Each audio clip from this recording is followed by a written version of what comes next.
महाराष्ट्राचे लाडके उपमुख्यमंत्री स्वर्गीय अजितदादा पवार यांच्या जयंतीनिमित्त आणि महाराष्ट्राचे लाडके मुख्यमंत्री आदरणीय देवेंद्र फडणवीस साहेबांच्या वाढदिवसाच्या निमित्तानं महसूल मंत्री आदरणीय चंद्रशेखरजी बावनकुळे साहेब यांच्या संकल्पनेतून लातूर शहरामध्ये छत्रपती शिवाजी महाराज महाराजस्व समाधान शिबिराचं आयोजन करण्यात आलेलं आहे। यासोबतच सर्व रोग निदान आरोग्य शिबिराचं सुद्धा आयोजन याच्या सोबतच करण्यात आलेलं आहे। हे शिबिर कातपूर रोडला पार्वती मंगल कार्यालयामध्ये 27 तारखेला सकाळी 9 वाजल्यापासून ते संध्याकाळी 5 वाजल्यापर्यंत असणार आहे। त्या शिबिरामध्ये आल्यानंतर आपल्याला सर्व प्रकारच्या रोग निदानाचं तर त्या ठिकाणी व्यवस्था होणारच आहे, परंतु त्यासोबत तहसील कार्यालयातून जे कुठले आपण विषय करतो, जसं आपल्याला नवीन रेशन कार्ड काढायचं आहे, संजय गांधी निराधाराची पगार करायची आहे, आपल्याला जातीचं प्रमाणपत्र पाहिजे, आपल्याला फेरफारचा विषय करायचा आहे, अटचा विषय करायचा आहे,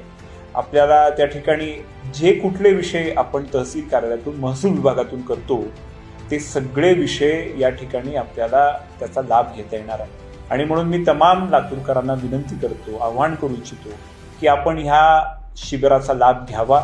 मोठ्या प्रमाणातलं तिथं प्रशासनानं सगळं यंत्रणा उभी केलेली आहे आणि देवेंद्र भाऊंच्या मार्गदर्शनामध्ये महाराष्ट्र सरकारनं आपल्या जनतेचं समाधान व्हावं यासाठी हे शिबिर आयोजन करण्यात आलेलं आहे। याचा आपण लाभ घ्यावा असं आवाहन करतो।